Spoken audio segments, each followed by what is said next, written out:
Avatar 3, O Fogo de Pandora. Resumo ampliado. O texto inicia situando o leitor em um retorno esperado, marcado pela passagem do tempo. Após anos de espera, retornamos a Pandora.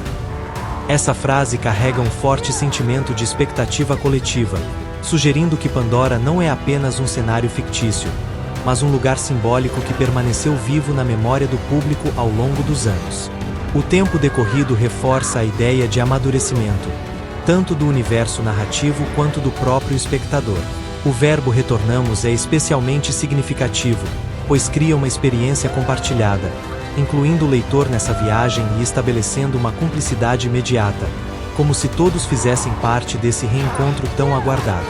Em seguida, o texto rompe com a expectativa inicial ao afirmar que esse retorno não acontece pelos mesmos motivos de antes.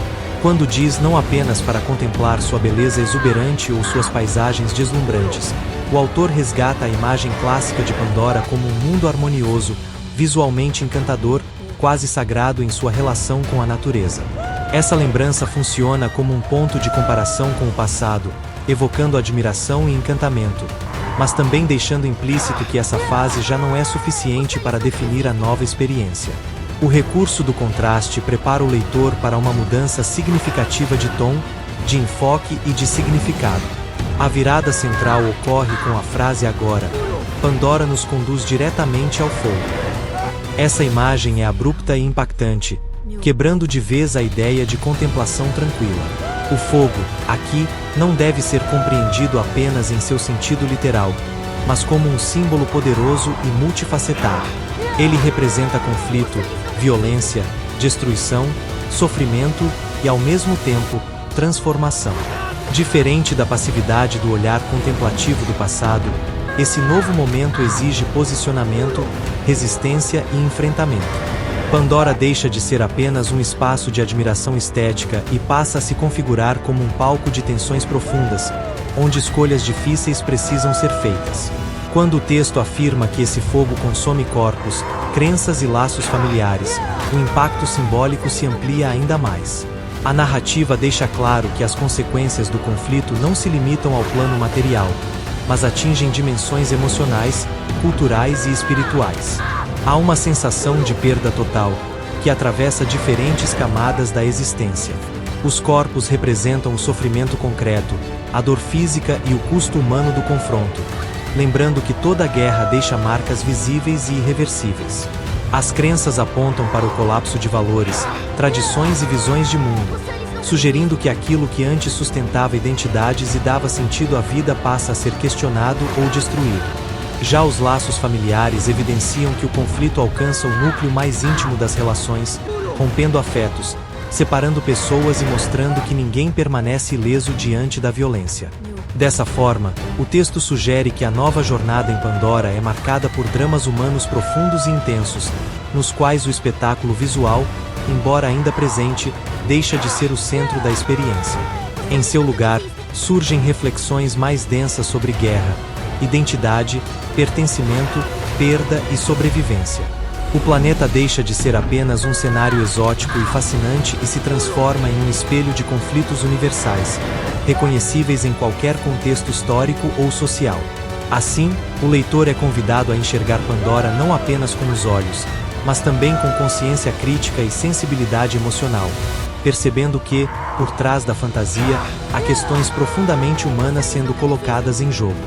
Jake Sully já não é apenas um guerreiro ou um líder admirado entre os Na'vi. Ele se apresenta, acima de tudo, como um pai profundamente marcado pela dor, alguém que carrega o peso de perdas irreparáveis enquanto tenta, a todo custo, manter sua família unida em um mundo que caminha para um colapso cada vez mais inevitável. A morte de seu filho mais velho não é apenas um evento trágico do passado, mas uma ferida aberta que influencia cada decisão, cada silêncio e cada olhar. Essa perda abala não só sua força emocional, mas também sua relação com Eva, cuja presença espiritual, antes inquestionável, começa a ser colocada à prova como nunca antes, gerando dúvidas, conflitos internos e uma sensação constante de fragilidade. Ao mesmo tempo, o frágil equilíbrio entre os clãs Na'vi, preservado por gerações por meio da profunda conexão espiritual com a Grande Mãe, começa a ruir diante de novas ameaças. Esse equilíbrio sempre foi sustentado pela harmonia com a natureza, pelo respeito aos ciclos da vida e pela fé coletiva em Eyva como força protetora e guia. No entanto, a chegada do chamado Povo das Cinzas rompe essa ordem ancestral e introduz uma nova lógica, baseada não na comunhão, mas na sobrevivência pela resistência. Diferente de qualquer outro clã já apresentado, o Povo das Cinzas habita regiões devastadas, moldadas pelo fogo, pela escassez e pela destruição contínua. Seus territórios refletem sua própria visão de mundo. Um ambiente hostil, onde a natureza deixou de ser sagrada e passou a ser apenas mais um obstáculo a ser vencido. Para eles, Eyva não é a mãe protetora venerada pelos demais Na'vi, mas uma divindade fraca, incapaz de proteger seus filhos diante da violência e da perda.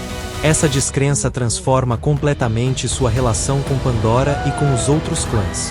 À frente desse povo está Vara, uma líder que carrega no olhar a dor de um passado marcado por conflitos e sofrimento extremos.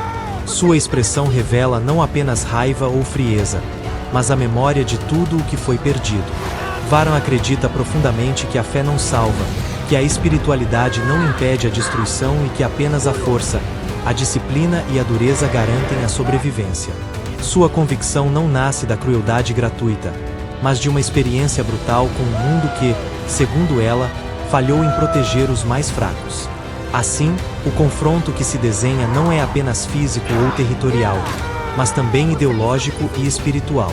De um lado, Jake Sully e os clãs que ainda acreditam na união, na fé e na proteção de Eyva. Do outro, Varan e o Povo das Cinzas, que veem na força e na ruptura com o sagrado a única resposta possível. Esse choque de visões transforma Pandora em um campo de batalha não só de corpos, mas de crenças, valores e sentidos de existência.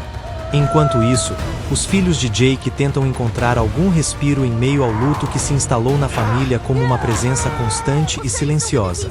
Cada um lida com a perda de forma diferente, buscando pequenas formas de seguir em frente, mesmo quando a dor insiste em se impor.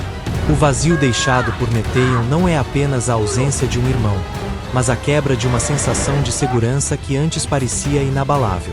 Loak, em especial, é o mais profundamente afetado. Atormentado pelas lembranças da morte do irmão, ele revive repetidamente o momento em que tudo deu errado, como se estivesse preso a um ciclo de culpa do qual não consegue escapar. Em sua mente, cada decisão tomada naquele dia é reavaliada, cada escolha se transforma em arrependimento. Ele sabe que desobedeceu ordens. Sabe que deveria ter agido de outra forma. E, talvez o mais doloroso, aceita que essa culpa não é passageira, mas algo que o acompanhará por toda a vida, moldando sua identidade, suas atitudes e sua forma de enxergar a si mesmo. Essa culpa silenciosa o empurra para um amadurecimento precoce. Loak passa a carregar um peso que vai além de sua idade, tentando provar, para si e para os outros, que pode ser mais do que o erro que acredita ter cometido. No entanto, quanto mais tenta compensar o passado, mais se afunda em conflitos internos, lutando entre o desejo de honrar a memória do irmão e o medo constante de falhar novamente. Jake, por sua vez, observa tudo isso com um misto de preocupação e impotência.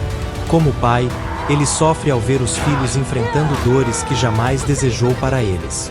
Como líder, entende que não pode protegê-los de tudo. Ele tenta prepará-los para o que está por vir, sabendo que o mundo ao redor se torna cada vez mais hostil e que a guerra se aproxima de forma inevitável. Seus ensinamentos deixam de ser apenas sobre sobrevivência física e passam a envolver escolhas morais, sacrifício e responsabilidade. Mesmo assim, Jake reluta em assumir novamente o papel de Toruk Makto, o símbolo máximo de união e guerra entre os Na'vi. Esse título não representa apenas liderança, mas o reconhecimento de que todos os caminhos pacíficos foram esgotados. Assumi-lo novamente significaria aceitar que a paz falhou, que a harmonia construída com tanto esforço não foi suficiente para impedir a destruição. Para Jake, esse é um fardo pesado demais, pois envolve expor seus filhos, e todo o seu povo, a um futuro marcado pelo conflito. Dessa forma, o drama familiar se entrelaça com o destino coletivo.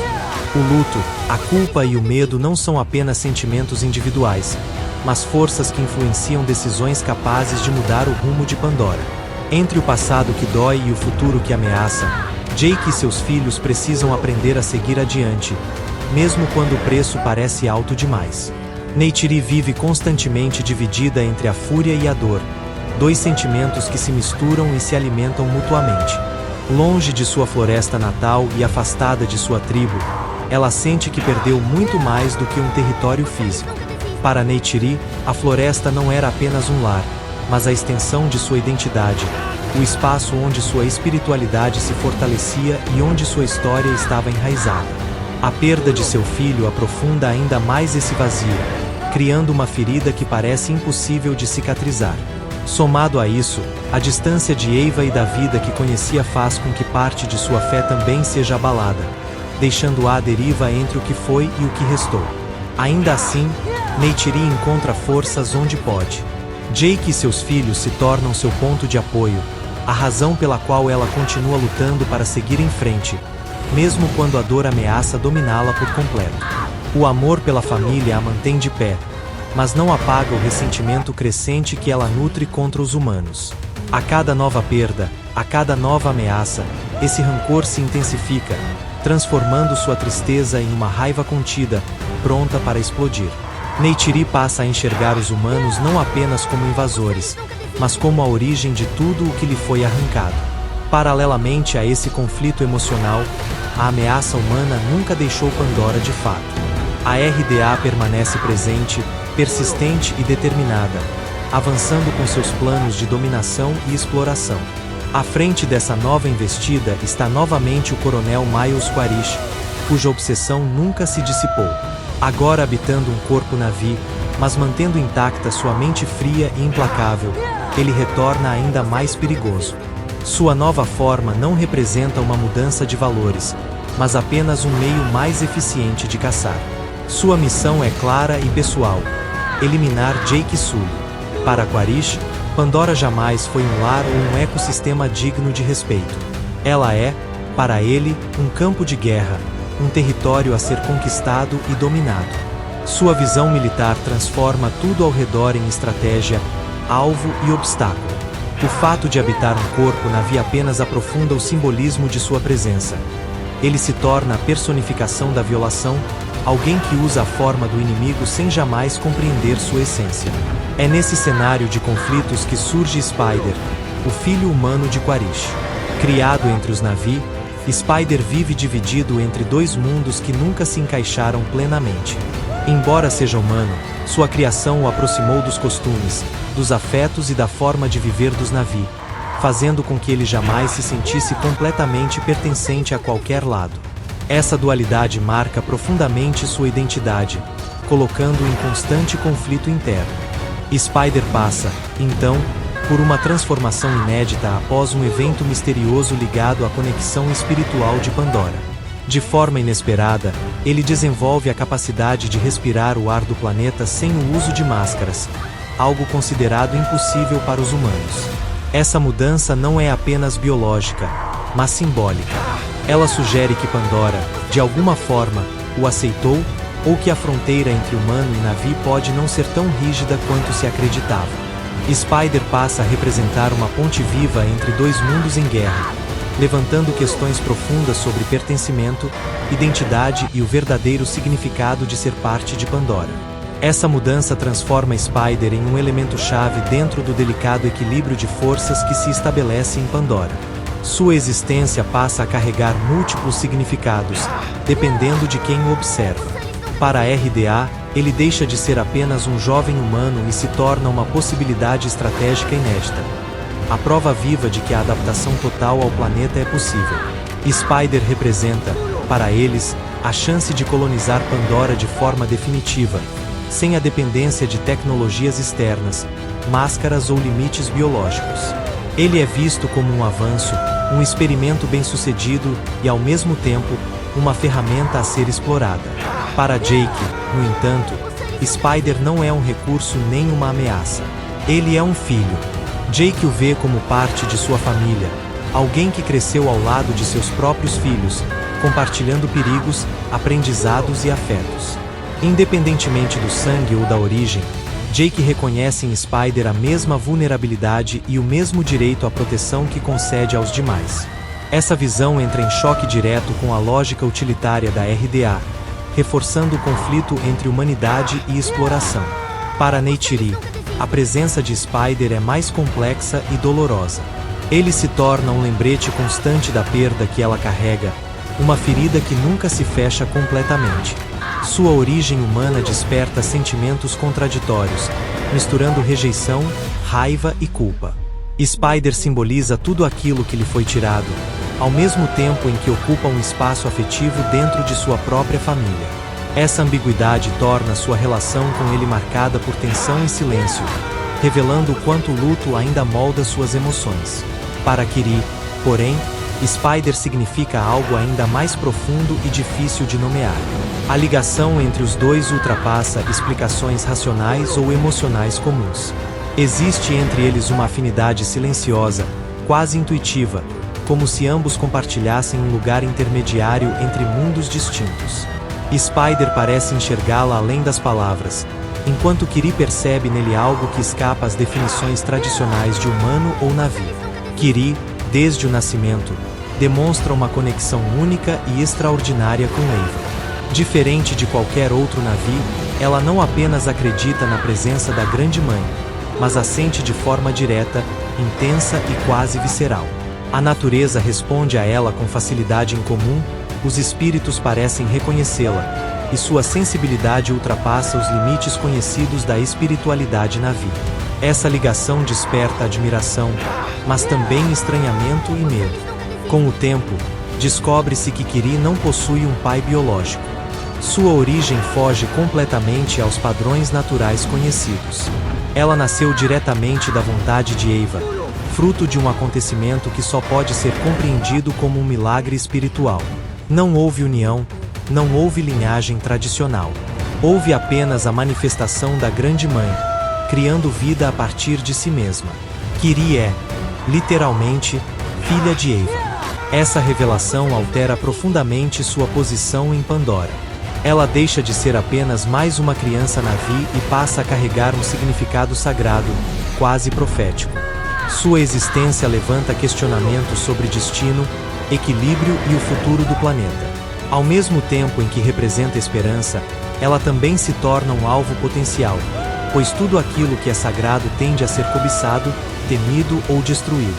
Assim, Kiri e Spider emergem como símbolos centrais de um mundo à beira da ruptura, onde espiritualidade, ciência e guerra colidem de forma irreversível. Mas esse dom extraordinário cobra um preço alto, talvez alto demais para alguém tão jovem. Cada vez que Kiri se conecta de forma profunda com Eva, seu corpo reage como se estivesse ultrapassando limites que não deveria tocar. Essas conexões intensas drenam suas forças, provocam colapsos físicos repentinos e a deixam à beira da morte. Seu corpo frágil parece incapaz de sustentar o peso espiritual que carrega, criando um contraste doloroso entre a grandiosidade de sua missão e a vulnerabilidade de sua existência. Ainda assim, mesmo diante do risco constante, Kiri sente que há algo maior que precisa ser feito, um chamado que não pode ignorar, como se a própria Eva a conduzisse por um caminho sem volta. Enquanto isso, os conflitos em Pandora se intensificam de maneira irreversível. A RDA dá mais um passo em sua escalada de violência ao iniciar a caça aos Tulkun, criaturas ancestrais de inteligência extraordinária. Os Tulkun não são apenas grandes seres marinhos, mas entidades dotadas de cultura, memória coletiva, linguagem complexa e laços familiares profundos que atravessam gerações. Eles carregam histórias, tradições e uma sabedoria ancestral que os conecta intimamente ao equilíbrio espiritual de Pandora. Para os Na'vi, os Tulkun são irmãos espirituais, companheiros sagrados ligados a Eva pelo mesmo fio invisível que sustenta toda a vida no planeta. A relação entre eles é baseada em respeito, empatia e comunhão, não em domínio. Já para os humanos da RDA, essa complexidade é ignorada ou deliberadamente negada. Os Tulkun são vistos apenas como recursos valiosos, fontes de lucro e avanço tecnológico, reduzidos a objetos a serem explorados até a exaustão. O ponto de ruptura ocorre com o massacre de um clã inteiro de Tulkun. A brutalidade do ataque não poupa nada. Famílias inteiras são dizimadas, memórias são apagadas e um elo sagrado é violentamente rompido. Desse horror resta apenas uma sobrevivente, cega e gravemente ferida, que carrega em seu corpo as marcas físicas e simbólicas da crueldade humana. Sua presença silenciosa, marcada pela dor e pela perda, fala mais alto do que qualquer discurso. O testemunho dessa sobrevivente ecoa entre os clãs Na'vi como um grito impossível de ignorar. Sua existência se torna prova viva de que não há mais espaço para neutralidade ou esperança de coexistência pacífica. A guerra, antes temida e evitada, passa a ser vista como inevitável, quase como uma resposta necessária à ameaça de extinção não apenas dos Tulkun, mas de tudo aquilo que Pandora representa. Diante da iminente destruição dos Tulkun e da ameaça crescente da RDA, agora fortalecida por alianças perigosas com o Povo das Cinzas, Jake finalmente compreende que não há mais como fugir do conflito. Todas as tentativas de proteger sua família se mantendo distante da guerra falharam. O inimigo continua avançando, destruindo vidas, culturas e o equilíbrio do planeta. Com isso, Jake retorna ao papel que jurou nunca mais assumir. Ele aceita novamente o peso do símbolo, da liderança e da guerra. Ao retomar esse caminho, Jake não o faz por glória ou ambição, mas por necessidade. Ele entende que, naquele momento, lutar não é uma escolha, mas a única forma de impedir que Pandora, e tudo o que ela abriga, seja consumida pelo fogo da destruição definitiva. Jake monta novamente o Toruk. Esse ato, por si só, carrega um peso histórico e simbólico imenso.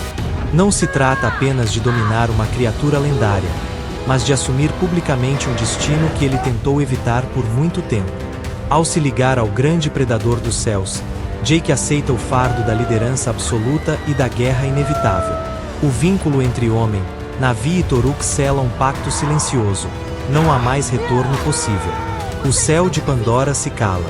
As criaturas aladas cessam seus cantos, o vento parece suspender seu movimento e até a floresta silencia, como se o próprio planeta prendesse a respiração. Esse silêncio não é vazio, mas reverente. É o instante em que Eva observa, em que o equilíbrio do mundo reconhece que algo extraordinário está prestes a acontecer. O Toruk Makto retorna. A lenda deixa de ser apenas memória ou mito e volta a caminhar, ou melhor, a voar, entre os vivos. A simples visão do Toruk cruzando os céus desperta temor, esperança e respeito. Para os Na'vi, esse retorno significa que Pandora escolheu um campeão em seu momento mais sombrio. O chamado ecoa por todo o planeta. Ele não se manifesta apenas como som, mas como uma vibração espiritual que atravessa raízes, oceanos e correntes de ar. Clãs da floresta, do mar e dos céus atendem ao chamado, abandonando antigas rivalidades e desconfianças.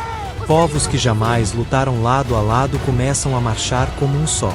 Até mesmo criaturas ancestrais, ligadas a Eva desde os primórdios, despertam e respondem, como se reconhecessem que a própria existência de Pandora está em jogo. A união que antes parecia impossível começa, enfim, a se formar. Não é uma aliança perfeita ou isenta de medo, mas é sustentada por algo maior. A compreensão de que, separados, todos perecerão. Pela primeira vez em gerações, os Na'vi se veem não como clãs isolados, mas como partes de um único corpo, lutando pela sobrevivência de sua mãe comum. A batalha final acontece durante o eclipse, quando Pandora entra em um raro momento de alinhamento sagrado.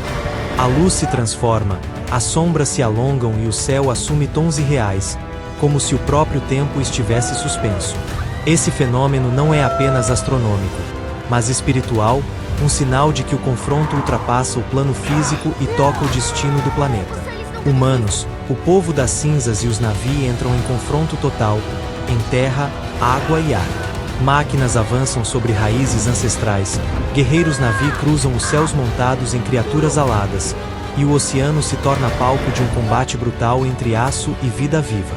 O fogo consome florestas inteiras, transformando o verde em cinzas. O céu se enche de asas, gritos e explosões. O oceano ruge em fúria, como se os próprios Tulkun clamassem por justiça. Nesse caos absoluto, não se decide apenas o vencedor de uma guerra, mas o futuro de Pandora. Fé, ódio, Dor e esperança colidem no mesmo instante. A batalha final não é apenas pela terra ou pelos recursos, mas pela alma do planeta, e pelo direito de continuar existindo em equilíbrio sob o olhar de Eva. Varan lidera seu povo com uma brutalidade implacável, avançando sem hesitação e espalhando destruição por onde passa.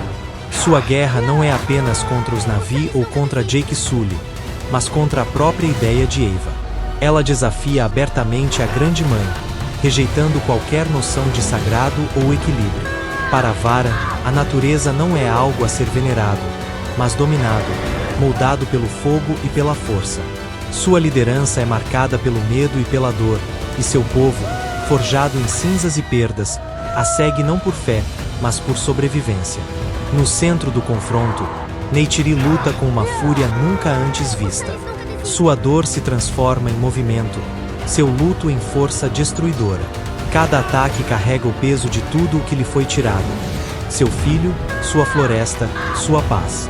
Neytiri já não luta apenas para vencer, mas para vingar, para proteger o que ainda resta e para impedir que outras mães conheçam a mesma perda. Sua presença no campo de batalha se torna quase mítica, uma encarnação viva da ira de Pandora contra aqueles que a ferem. Ronal, por sua vez, enfrenta o inimigo mesmo carregando dentro de si uma nova vida. Grávida, ela se recusa a recuar, consciente de que aquela luta definirá o mundo no qual sua filha nascerá. Sua coragem ultrapassa o instinto de autopreservação. Em meio ao caos, Ronal dá sua própria vida ao trazer uma nova criança ao mundo, um sacrifício absoluto que transforma sua morte em um símbolo poderoso. A criança nasce cercada por destruição, mas representa esperança, continuidade e resistência. Em meio à guerra, a vida insiste em florescer. Quando tudo parece perdido e as forças dos Na'vi começam a ceder, Kiri finalmente compreende que não pode mais fugir de quem é. As crises, os colapsos e o medo de morrer já não podem ser motivos para negar seu destino. Ela entende que sua conexão com Eva não é um fardo acidental, mas uma responsabilidade. Ao lado de Spider e da pequena Tuk, Kiri escolhe enfrentar o impossível. Não como guerreira, mas como elo vivo entre Pandora e sua essência espiritual.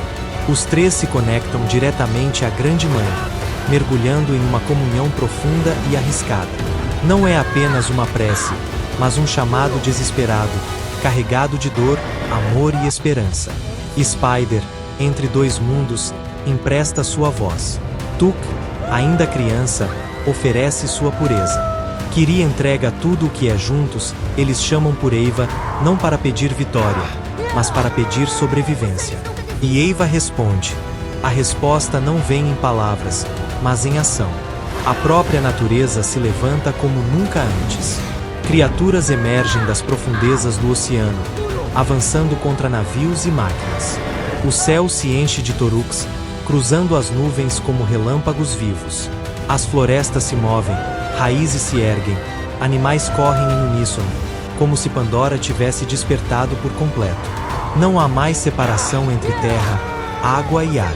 Pandora luta como um único ser vivo, uma entidade consciente defendendo a si mesma. Nesse momento, torna-se claro que a guerra nunca foi apenas entre povos, mas entre destruição e equilíbrio. Eva não escolhe lados por ódio, mas reage para preservar a vida. Diante dessa força avassaladora, humanos e aliados percebem tarde demais que não enfrentam apenas um exército, mas um planeta inteiro. Pandora deixa de ser cenário e se revela protagonista. A Grande Mãe não observa mais em silêncio. Ela age. No confronto final, Jake enfrenta Quaritch pela última vez, em um embate que carrega anos de ódio, perseguição e escolhas irreversíveis. Não é apenas uma luta entre dois inimigos, mas o choque definitivo entre duas visões de mundo opostas. Jake luta para proteger sua família, seu povo e Pandora. Quaritch luta apenas para vencer, incapaz de enxergar qualquer propósito além da destruição do outro. Cada golpe carrega o peso do passado, cada movimento reflete tudo o que foi perdido ao longo do caminho. No centro desse conflito está Spider, dividido entre o pai biológico que compartilha seu sangue e a família que o criou, o acolheu e lhe deu pertencimento. Por muito tempo, Spider viveu nesse espaço de incerteza, tentando conciliar duas identidades incompatíveis. Agora, diante do caos final, ele entende que não escolher também é uma escolha. Em um momento decisivo, Spider age de acordo com aquilo que aprendeu vivendo entre os navios. Ele escolhe a vida, a conexão e o futuro, mesmo que isso signifique romper definitivamente com suas origens biológicas. Quaritch, por sua vez, mostra-se incapaz de abandonar o ódio que o definiu desde o início. Mesmo diante da chance de mudança, ele permanece prisioneiro de sua própria obsessão. Sua queda não é apenas física, mas simbólica. Ele desaparece no abismo que ele mesmo criou, consumido pela guerra que insistiu em alimentar. Não há redenção, apenas o fim inevitável de alguém que nunca soube viver fora do conflito. A guerra termina. Pandora sobrevive. O silêncio que se segue não é vazio, mas carregado de significado. A destruição dá lugar à reconstrução, e os ecos da batalha começam lentamente a se dissipar. Os clãs se reúnem novamente, não como aliados temporários, mas como um único povo que enfrentou a extinção e resistiu. Antigas divisões são revistas, feridas começam a cicatrizar, ainda que deixem marcas permanentes. Os Tulkun sobreviventes passam a ser protegidos com ainda mais cuidado, reconhecidos não apenas como irmãos espirituais, mas como símbolos vivos daquilo que quase foi perdido para sempre. Sua presença reafirma a importância da memória, da cultura e da empatia em um mundo que esteve à beira do colapso. O exilado é aceito. Aquele que foi afastado encontra novamente um lugar entre os seus, mostrando que a reconciliação é possível quando há reconhecimento e mudança. Spider, finalmente, é acolhido como parte do povo. Não como humano tolerado, mas como alguém que pertence, que construiu laços verdadeiros e fez sua escolha com coragem. Seu corpo pode ser humano, mas seu espírito encontrou casa em Pandora. Kiri, por sua vez, começa a compreender seu papel dentro desse novo equilíbrio. Ela não possui todas as respostas, e talvez nunca possua. Ainda assim, aprende que não precisa entender completamente Eva para cumprir seu destino. Sua existência não é sobre controle ou poder, mas sobre conexão, escuta e entrega. Pela primeira vez, ela aceita quem é sem medo. Jake observa sua família reunida e entende, com clareza dolorosa, que a verdadeira força nunca esteve apenas na guerra ou na liderança, mas na união. Ele vê em seus filhos, em Neytiri, em Spider e em Kiri a prova de que valeu a pena lutar. Pandora respira novamente, como um organismo que sobreviveu a uma ferida profunda e começa, lentamente, a se curar. O filme se encerra com a conexão entre vivos e ancestrais, em um momento de comunhão silenciosa e poderosa. Eva envolve todos os seus filhos, não como uma deusa distante, mas como presença constante e viva. A luz retorna, fluindo pelas raízes, pelos oceanos e pelos céus, como a própria respiração do mundo. Porque enquanto houver conexão, entre povos, entre gerações, entre vida e natureza, Pandora jamais cairá. Avatar 3 marca o ponto mais sombrio, denso e politicamente incisivo da saga criada por James Cameron. Se o primeiro filme apresentou Pandora como um deslumbramento visual e uma alegoria ecológica, e o segundo aprofundou os laços familiares e culturais dos Na'vi, o terceiro abandona qualquer ilusão de equilíbrio. Aqui, não se trata mais de descobrir um mundo ou protegê-lo à distância, mas de sobreviver a ele enquanto tudo desmorona. Avatar 3, acima de tudo, um filme sobre ruptura. Da fé, da família, da natureza e da própria ideia de coexistência pacífica. Desde seus primeiros minutos, o longa deixa claro que o retorno a Pandora não é motivado pelo encantamento. A beleza do planeta continua presente, mas agora funciona como contraste cruel diante da destruição iminente. Cameron subverte sua própria estética.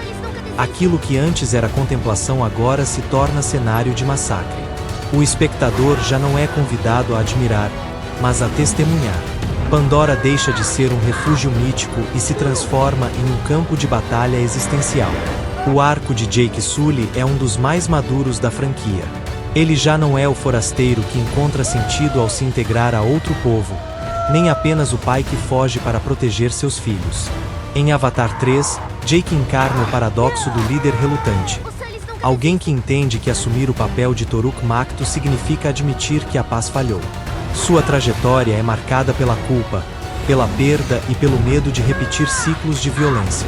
Cameron constrói Jake não como herói glorioso, mas como alguém profundamente cansado, que luta não por vitória, mas por sobrevivência.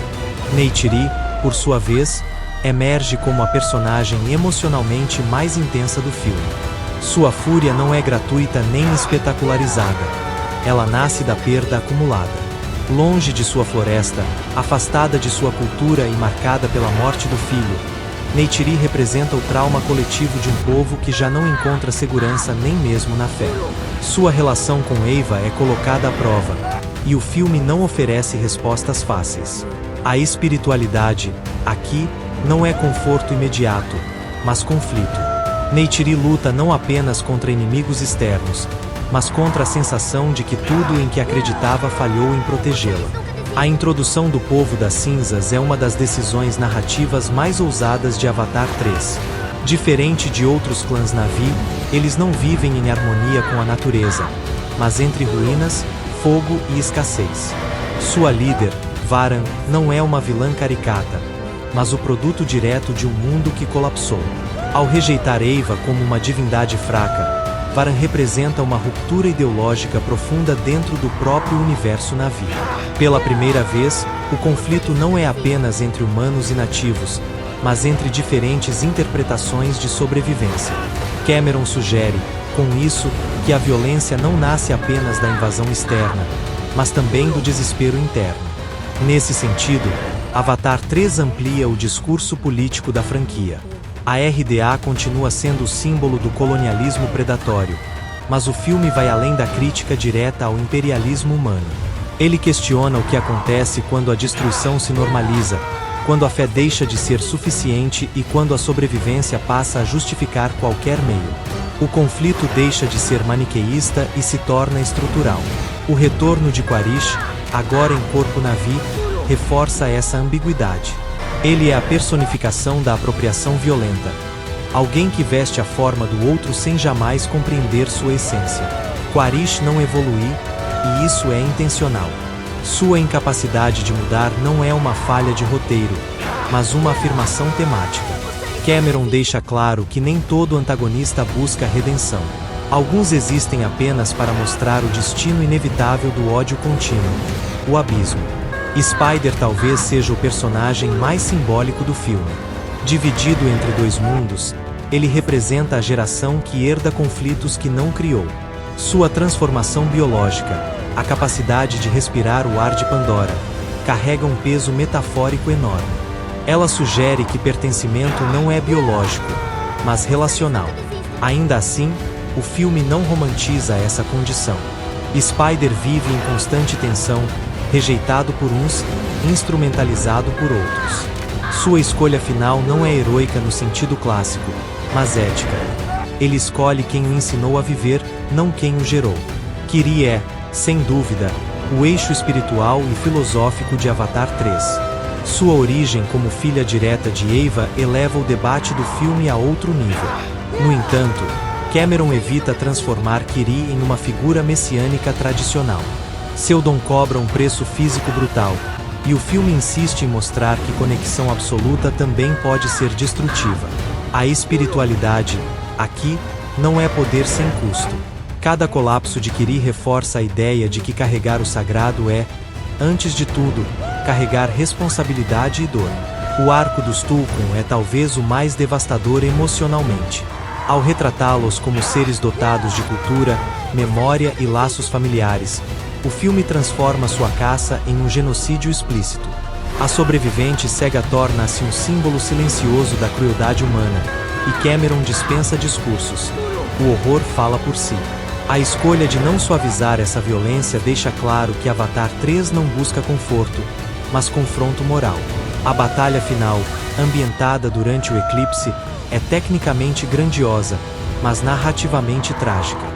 Diferente de grandes clímax heróicos tradicionais, aqui não há sensação de triunfo absoluto. Mesmo quando Eva responde e Pandora luta como um organismo vivo, a vitória não é celebratória. Ela é necessária. A natureza não se levanta por glória, mas por autopreservação. Essa escolha reforça a mensagem central do filme. Quando a própria vida precisa reagir, é porque todos os outros caminhos falharam. Visualmente, Avatar 3 continua sendo um marco tecnológico, mas o espetáculo nunca se sobrepõe ao significado. O fogo, as cinzas e a escuridão dominam a paleta visual, contrastando com os azuis e verdes dos filmes anteriores. Pandora adoece diante dos olhos do espectador, e essa decisão estética é coerente com o tom narrativo. No encerramento, não há promessa de utopia. A reconstrução lenta, dolorosa e incompleta. A aceitação de Spider, a proteção dos Tulkun sobreviventes e a reunião dos clãs não apagam as perdas. Jake compreende, enfim, que liderança não é vencer guerras, mas impedir que elas se tornem permanentes. A conexão final com Eva não é um prêmio, mas um lembrete. Tudo está interligado, e toda ruptura tem consequências. Avatar 3 é, portanto, o capítulo mais adulto da franquia. Um filme que recusa simplificações, que confronta o espectador com temas como colonialismo, fanatismo, trauma, fé e responsabilidade coletiva. James Cameron entrega uma obra que não quer apenas impressionar os olhos, mas inquietar a consciência. Pandora continua linda, mas agora sangra. E é justamente por isso que sua luta importa. Porque enquanto houver conexão, ainda há resistência. Mas quando ela se rompe, nem mesmo um paraíso sobrevive ileso. Avatar, 2009, Avatar. O Caminho da Água, 2022, e Avatar 3. Uma trilogia sobre descoberta, pertencimento e ruptura. A trilogia Avatar, dirigida por James Cameron, pode ser compreendida como uma grande narrativa sobre a relação entre humanidade, natureza e poder. Embora os três filmes compartilhem o mesmo universo ficcional, cada um ocupa um lugar temático distinto dentro da saga. O primeiro é um filme sobre descoberta e integração, o segundo sobre família e adaptação, e o terceiro sobre ruptura, conflito e sobrevivência. Juntos, eles formam um arco progressivo que vai do encantamento ao trauma, da contemplação à resistência. Avatar, 2009. O encontro com o outro e o mito do paraíso. O primeiro Avatar apresenta Pandora como um mundo de maravilhamento absoluto. A narrativa acompanha Jake Sully, um ex-fuzileiro paraplégico que chega ao planeta como parte do projeto Avatar, uma iniciativa humana destinada à exploração de recursos naturais. Inicialmente, Jake é apenas um observador, um intermediário entre dois mundos. Seu contato com os Na'vi, especialmente com Neytiri, marca o início de uma transformação profunda. Narrativamente, o filme opera dentro da estrutura clássica do estrangeiro que se integra à cultura nativa. Jake começa como invasor, mas gradualmente passa a compreender e respeitar a cosmovisão dos Na'vi. Pandora é apresentada como um paraíso ecológico, onde tudo está interligado por Eva, a Grande Mãe. A espiritualidade é harmônica, acolhedora e funcional. A natureza responde, protege e orienta. O conflito é claramente maniqueísta. De um lado, os humanos da RDA, representando o colonialismo, o militarismo e a exploração capitalista. Do outro, os Na'vi, símbolos da comunhão com a natureza, da coletividade e da espiritualidade. O clímax do filme, em que Pandora reage contra os humanos, reforça a ideia de que a natureza, quando atacada, se defende. Visualmente, Avatar é marcado por cores vibrantes, florestas exuberantes e uma estética de encantamento. O tom geral é de esperança. Apesar da violência, o filme sugere que a integração e o respeito são possíveis. O final aponta para um novo começo, com Jake abandonando definitivamente sua vida humana para se tornar Na'vi. Avatar. O Caminho da Água, 2022. Família, deslocamento e amadurecimento. O segundo filme desloca o eixo narrativo. Jake já não é mais um forasteiro. Ele é líder, pai e parte integral do povo Na'vi. O foco deixa de ser a descoberta de Pandora e passa a ser a proteção da família. A ameaça humana retorna, forçando Jake e Neytiri a abandonarem a floresta e buscarem refúgio entre o povo Mecaína, nos oceanos. Esse deslocamento físico reflete um deslocamento temático. O Caminho da Água é um filme sobre adaptação, luto e pertencimento. A família Sully precisa aprender novos costumes, enfrentar preconceitos e lidar com a sensação de não pertencer completamente. Os filhos de Jake ganham protagonismo, especialmente Loak e Kiri, ampliando o escopo emocional da narrativa. A espiritualidade continua presente, mas já não é tão simples quanto no primeiro filme. Eva ainda existe, mas sua proteção não é absoluta. A morte de Neteion marca uma virada importante. Pela primeira vez, a fé não impede a perda. O luto se torna um elemento central, especialmente para Jake e Neytiri. A introdução dos Tulkun aprofunda o discurso ético do filme. Eles são apresentados como seres inteligentes, culturais e espirituais, reforçando a crítica à exploração humana. A caça aos Tulkun explicita a crueldade do colonialismo e amplia o debate para além dos Na'vi. Quaritch retorna como antagonista, agora em um corpo Na'vi. Essa escolha simboliza a apropriação violenta da cultura do outro. Mesmo com uma nova forma, ele mantém a mesma mentalidade, reforçando a ideia de que a mudança externa não garante transformação interna. Visualmente, o filme troca a floresta pelo oceano. A água se torna símbolo de fluxo, adaptação e continuidade. O tom geral ainda preserva esperança, mas já é mais melancólico. O final sugere que a guerra não acabou e que o preço da resistência está aumentando. Avatar 3: Ruptura, fé em crise e sobrevivência. O terceiro filme representa a fase mais sombria da trilogia. Aqui, Pandora já não é apresentada como um paraíso ameaçado, mas como um mundo em colapso. A narrativa abandona qualquer ilusão de equilíbrio. O foco deixa de ser adaptação e passa a ser resistência. Jake está marcado pela perda e pela culpa. Ele já não foge, mas também não deseja liderar. Retornar como Toruk Makto significa aceitar que a paz falhou. Neytiri vive dividida entre a dor e a fúria, com sua fé em Eva profundamente abalada. A espiritualidade, antes fonte de conforto, torna-se motivo de questionamento. A introdução do povo das cinzas amplia o conflito interno dos Na'vi. Pela primeira vez, o antagonismo não é apenas humano. Varan, líder desse clã, rejeita Eva e acredita que apenas a força garante a sobrevivência. Essa ruptura ideológica mostra que a destruição também pode gerar descrença e radicalização. Kiri assume o centro espiritual da narrativa. Revelada como filha direta de Eva, ela representa a conexão absoluta com o planeta. No entanto, seu dom cobra um preço físico alto, colocando em questão a ideia de espiritualidade como poder. Em Avatar 3, fé e sacrifício caminham juntos. Spider emerge como símbolo do pertencimento híbrido. Dividido entre humanos e Na'vi, ele representa a geração que herda conflitos não resolvidos. Sua escolha final não é biológica, mas ética. O massacre dos Tulkun marca o ponto de não retorno. A guerra deixa de ser evitável. Quando Eva responde, não o faz por benevolência, mas por autopreservação. Pandora luta como um organismo vivo, reforçando a ideia de que a natureza não é passiva. Visualmente, o filme é dominado por fogo, cinzas e sombras.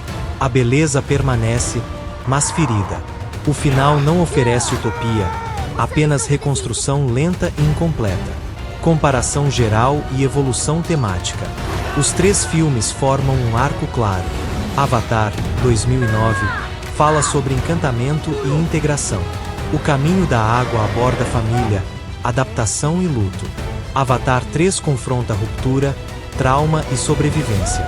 A espiritualidade evolui de algo harmonioso para algo questionado. Jake passa de aprendiz a pai, por fim, a líder relutante. Pandora deixa de ser cenário e se torna personagem ativa. No conjunto, a trilogia Avatar não é apenas uma saga de ficção científica, mas uma alegoria sobre colonialismo, crise ambiental, identidade e responsabilidade coletiva. Cameron constrói uma narrativa que amadurece junto com seus personagens e com o próprio espectador, convidando a reflexão sobre o preço da exploração e o valor da conexão. Pandora, no fim, não representa apenas um mundo fictício, mas um espelho do nosso. Belo, interligado, frágil e constantemente ameaçado.